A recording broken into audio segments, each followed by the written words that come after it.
নাটক আবৃত্তি ও প্রতিবাদের গানের মাধ্যমে বাংলার ভবানীর বিচারের দাবিতে এবার মুখরিত কলকাতা পৌর সংস্থার বামপন্থী ক্লার্কস ইউনিয়ন।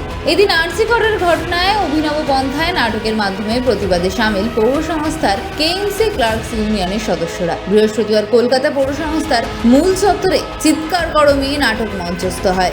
নাটক ও আবৃত্তির মাধ্যমে রাজ্য জুড়ে একের পর এক ধর্ষণের ঘটনাকে সামনে রেখে বাংলার ভবানীর বিচারে সরব হন কলকাতা পৌর সংস্থার বামপন্থী ক্লার্কস ইউনিয়নের সাংস্কৃতিক সেলের সদস্যরা।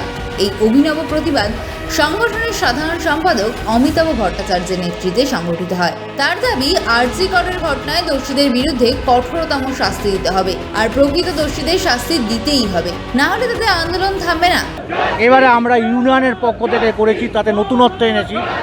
আমরা এখানে বক্তৃতা মিছিল মিটিং না করে আমরা এখানে নাটকের মাধ্যমে পশ্চিমবাংলার অবস্থাটা মানুষের কাছে তুলে ধরতে চাইছি। আমাদের একটাই বিষয়, যে মেয়েটাকে এইভাবে জঘন্যভাবে রেপ এবং হত্যা করা হয়েছে তার বিচার চাই।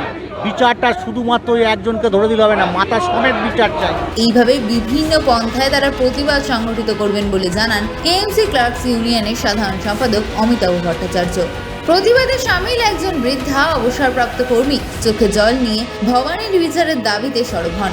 মহিলাদের কণ্ঠে একটাই সুর, জাস্টিস ফর আরজি কর। আর এই স্লোগানকে কেন্দ্র করে এদিন উত্তাল হলো কলকাতা পৌর সংস্থা চত্বর। সব মুখে একটাই স্লোগান, জাস্টিস ফর আরজি কর, জাস্টিস ফর বাংলার ভবানী।